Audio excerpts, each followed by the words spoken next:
Bueno, lejos de erradicarse estas formas de violencia machista, cada vez escuchamos más historias de agresiones o feminicidios. Por ejemplo, recordemos los casos recientes de Devani Escobar, de Ariadna Fernanda, Lidia Gabriela o también Mónica Citlali y miles de casos más que aún permanecen invisibilizados y todos ellos resultados de una violencia estructural, a veces acompañada de la impunidad.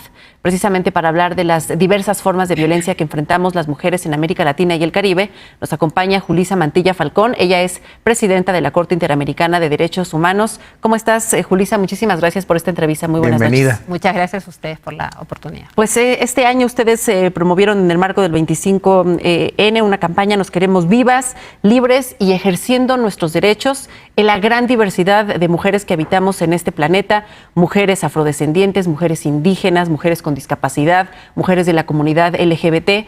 Y entre todas estas diversidades hay una constante que es la discriminación. Totalmente. En verdad, yo creo que es importante hacer ese vínculo entre la violencia de género y la discriminación, como un estándar jurídico tal cual, pero además como todos y todas podemos sufrir violencia, pero hay una violencia particular que sufrimos las mujeres. En este punto yo siempre resalto el tema de las trayectorias del dolor. ¿Qué significa esto? Una continuidad de la violencia en las mujeres desde que son niñas, adolescentes, adultas y adultas mayores. Cuando muchas veces hablamos del feminicidio, que es como el extremo de la violencia, pero hay una serie de violencias previas, como la violencia psicológica, el abuso sexual, el acoso callejero, que se van viviendo constantemente.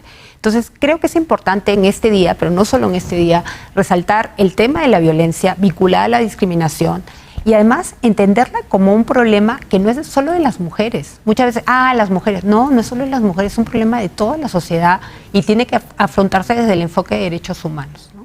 Claro. Los espacios también que tienen las mujeres actualmente no son suficientes. Se habla mucho del discurso y nosotros podemos escuchar y decir y hablar sobre la erradicación de la discriminación. Sin embargo, lo confirmas, no es de esta manera. La mayoría también de las personas que trabajan en empleos más remunerados, con condiciones deplorables, la mayoría también se tratan de mujeres. Exactamente. Y ahí creo que es importante entender cómo el trabajo doméstico, que siempre se ha visto como el rol de la mujer del cuidado, de la limpieza, de atender a los niños, a las personas discapacitadas, a las personas mayores, es un trabajo. En Colombia y en Perú, por ejemplo, existen las encuestas de uso del tiempo. Las mujeres desde que nacen, desde que van desarrollándose, asumen roles de cuidado. Y se asume que eso es parte de su obligación. Perdón que te interrumpa, Julissa. Sí. Quiero preguntarte algo al respecto. Por supuesto, es importante y necesario visibilizar la violencia extrema, como por ejemplo los feminicidios. Con cifras de ONU Mujeres, cada 11 minutos asesinan a una mujer o a una niña por algún miembro de su familia, pero también de esas microviolencias que se asignan de acuerdo a los roles de género. Y por ejemplo, yo tengo una pregunta, no sé si sea algún tipo de violencia, te decía antes de entrar al aire, creo que las mujeres ahora, la sociedad nos exige demasiado. O sea, tenemos que tener estos roles que previamente se nos habían asignado como mujeres, amas de casa, madres, pero además tenemos que salir al espacio público a ganarnos un lugar en centros educativos, en centros de trabajo, en tomas de decisiones. Y ser perfectas además. No.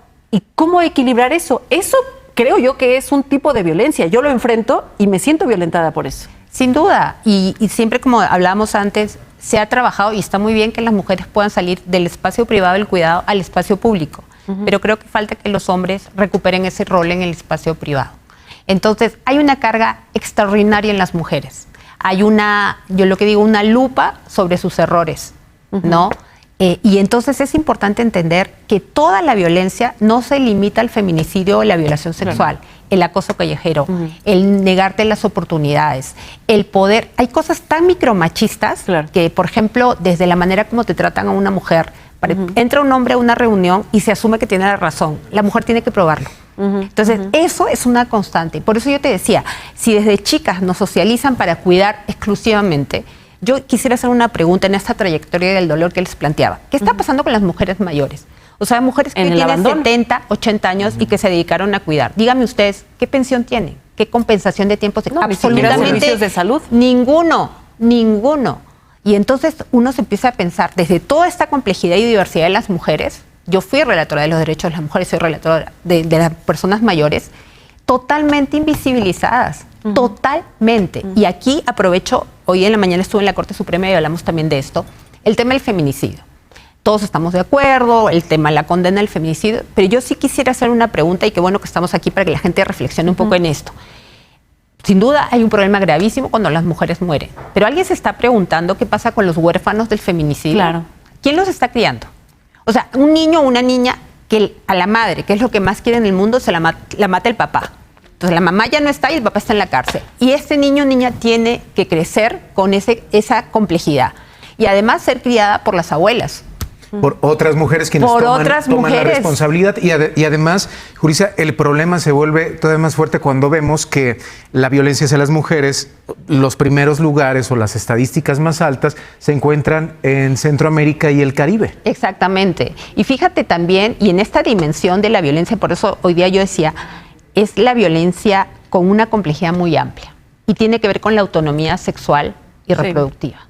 O sea, países como El Salvador, donde hay una penalización absoluta del aborto, absoluta, incluso los abortos naturales, las emergencias obstétricas son penalizadas. Y es que esto nos lleva a reflexionar, Julissa, que la violencia no solamente se vive, decíamos, sí en lo cotidiano, sí está ahí presente, pero también quizá en las políticas públicas, en las legislaciones a nivel Latinoamérica, en la asignación de presupuestos para programas que beneficien a las mujeres. Exactamente, y por eso yo insisto mucho en el tema de la salud sexual y reproductiva. Muchas veces se centraliza la política pública de salud en las mujeres. Está muy bien que tengan acceso. Yo pregunto, ¿y qué pasa con los hombres? ¿Alguien les está explicando lo que es la vasectomía? Que la vasectomía no te quita virilidad.